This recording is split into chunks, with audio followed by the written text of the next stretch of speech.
Hello, Tootie's Triumphs is back, and this week we're discussing dating. So, the first thing I think people need to do is get to know someone.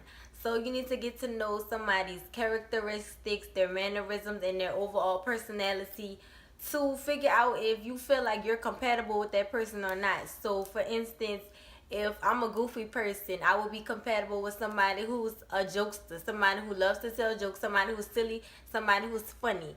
Or if I'm a serious person, I might be uncompatible with somebody who always jokes around and always plays and things like that. So it's very important to learn somebody's characteristics and their personality before you find out if you're compatible with that person. It's not always about looks, and it's not always about like what kind of job the person has and stuff like that. I mean, that is, important in some aspects, but it's more important to figure out how somebody treats you and if you are going to last with that person rather than just not.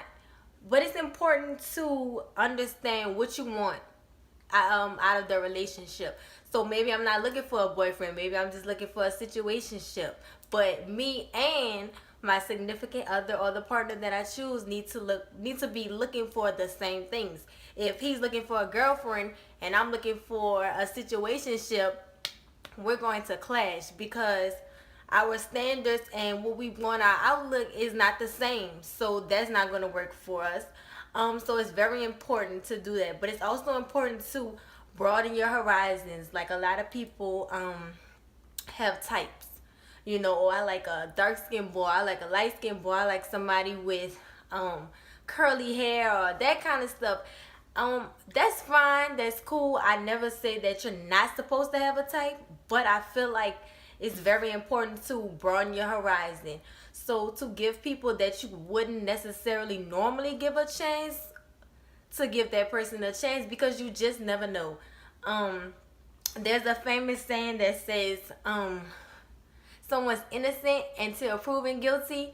And there's another one that says, like, don't judge a book by its cover. Like, give somebody a chance to show you who they are before you judge them and before you say, oh, well, he's not my normal type of guy or normal type of girl.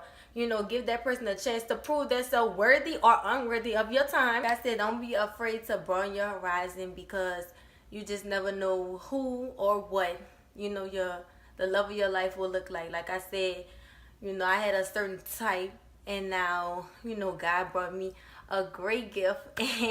But he wasn't the normal guy that I, would date. But that's a good thing.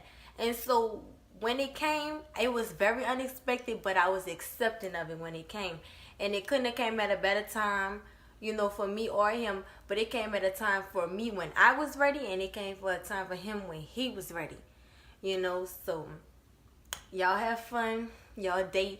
Dating is fun. Dating is like the best time. This is when you figure somebody out and you figure out like, hey, I really like this girl, or hey, I don't like this guy. It's a fun experience. It's meant to be like a good time. It's meant to be a time where you can really figure people out and see what you want in life and what you don't want in life. So take the time, take your time, communicate, and understand what you want and understand what somebody else wants before you get in a relationship, because it'll be much easier if you do. Now, y'all, make sure y'all come back next Thursday and stay tuned. So I got another hot, juicy topic for y'all. First of all, is understanding. Like I said, it's very important for both parties to understand. If I'm looking for a boyfriend and you're not looking for a girlfriend, eventually we're going to clash because our morals and our standards are different. What I'm looking for, you're not looking for. So that's important. And communication is very important for both parties to express exactly and precisely how they feel. If he says, I don't want a girlfriend, understand it, accept it. Somebody says, I'm not looking for a man, I just want to have some fun. Accept it. If you're not looking for that, move on to the next person and find somebody who's looking for exactly what you're looking for. There are plenty of people out here, what they say, they're saying there's plenty of fish in the sea. So take your time. It's not like you're supposed to find love by 25 or 30. Like, love comes when it's supposed to come for you. So you take your time and you let love come when it comes, and let whoever you know, whoever you're supposed to be with, let them take their time and come to you when you're ready, you know, and communicate exactly what you want out of a relationship, you know, and be very precise, be very accurate, be very, you know, particular, and very as explicit as you're supposed to be. Tell somebody exactly what you want and exactly what you don't want, what you're gonna tolerate and what you're not. So that would kind of eliminate some of the problems. That's not to say you'll never, ever have problems with somebody, but if you're saying, hey, I want a boyfriend up front, you know, then that person can't say, oh, well, she or he never said that to me. You know, express that. Be very precise, very clear. Being closed-minded and being biased will stop love from prospering, and you don't want to block your blessings. You don't want to block any love that's coming your way. You want to be very open, and you want to be receptive to whoever's coming in your life, because God's gonna put who he needs to put in your life, you know, regardless of if that's your normal person or regardless of how you feel. Love just like comes in all shapes, sizes, genders, cultures, all kind of different stuff, and sometimes it just comes out of thin air. So when it comes, you should be very accepting of it. Just let it flow and let it come naturally, and trust me, it will.